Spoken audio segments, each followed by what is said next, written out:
no bears tonight, luckily. We are going to pack our stuff and go ride the Tet.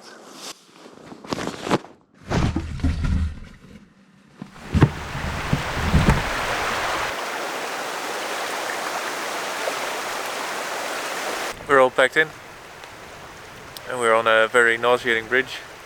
Yeah, the ground in Sweden often has stones in it. So the first layer is a bit of grass, and then after that it's or grass or whatever, bushes, dirt, and after that there's like stone. So yesterday, while setting up the tent, we bent one of the stakes. It was a spare one, so we're okay. We usually use the MSR groundhogs, the mini ones. They're really good. This is the big Agnes one. That is, in my opinion, a bit less strong. And we're going to ride the Tet downwards. I'm curious to see how we fare on that. Yeah, it's the easier one, the section 3, and it seems to be a lot of gravel roads, but that should be fine. So, well, we'll see, and we'll see you there. Tot zo. Tot zo.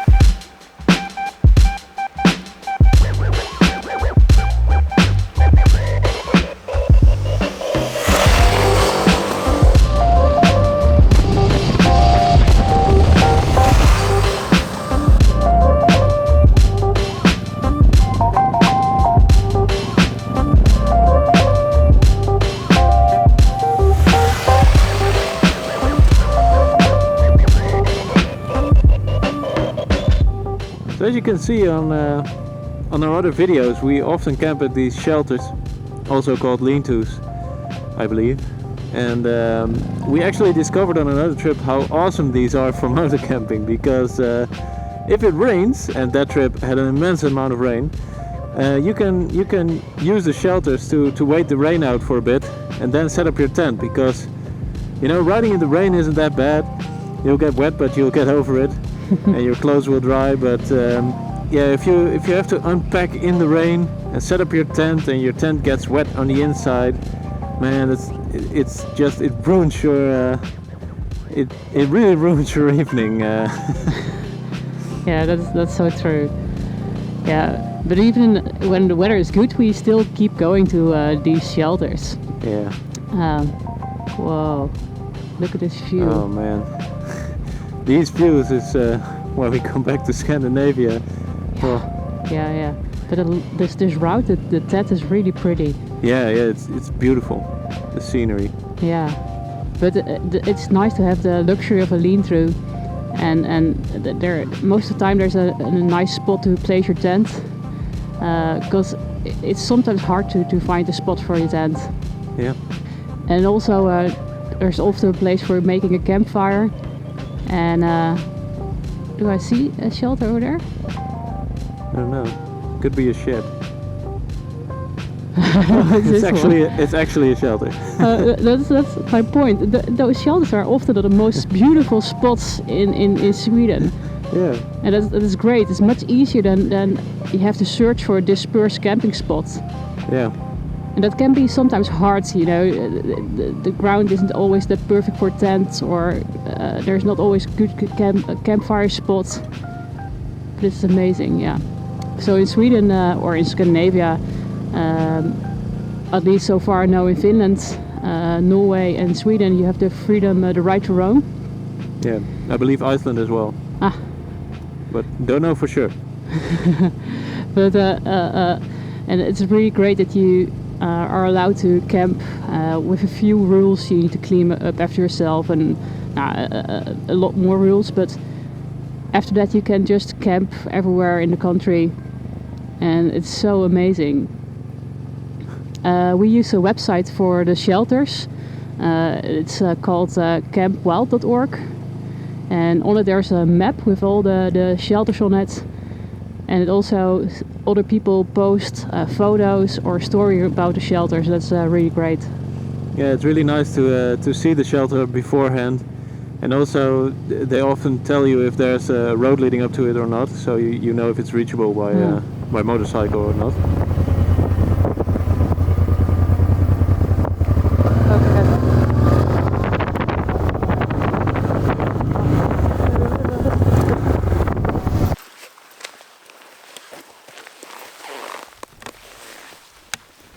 mooi. We just arrived at the shelter. It was a crazy ride today. We just saw a really big moose in a village, and we saw it in our at the side of our heads, like jumping a fence really high. So we decided to drive back a bit to check it out, and so we drove back, and the big moose was at the left side. At the time we didn't realize it had youngs, and apparently the youngs were at the right side. So we drove by, and it started charging us. Last year we were at the Dalsland Moose Ranch, and there was a young small one and a mother moose, and they also said that when you come between them they get aggressive and charge, and it was exactly what happened. That it just went full target mode onto us. Yeah, when you drove farther, yeah, it stopped right away. Yeah, it stopped right away as soon as you went out of the direction of the young ones. It was really pretty creepy, but really cool to see.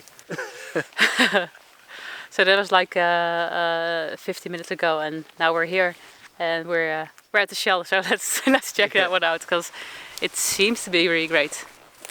Oh wow! Okay, we need to find a spot for setting the tent. So you'll see us in a moment. Tot zo.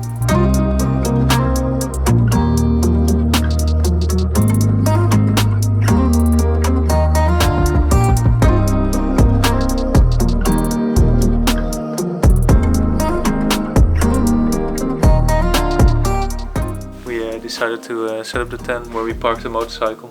There's not really a tent spot here, and besides I like to camp near the motorcycle. The Tet ride was really amazing. It wasn't as gnarly as I expected. We had a lot worse roads when wild camping, and sometimes you just take a road and it's quite rough.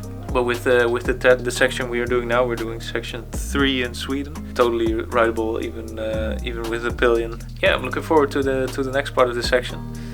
That'll be tomorrow. It's already quite late. We are going to sleep soon, and then see you tomorrow for the next one.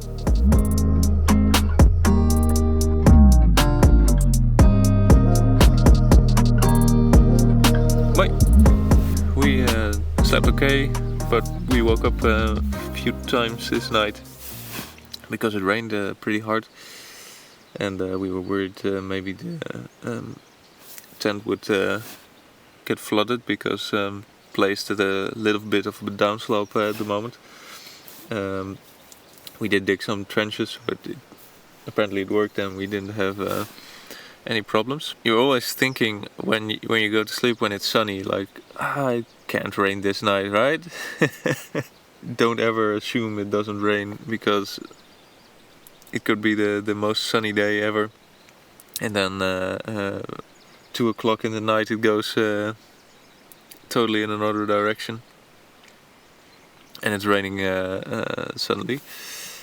Now it's pretty cold, and Emma is being crazy and taking a swim. I can't even imagine how cold that would be. So I'm going to pack in our stuff, and we're going to head up to the next section of the Tet. I hope it's not too muddy because of the rain, but we'll see. See you there. Tot zo.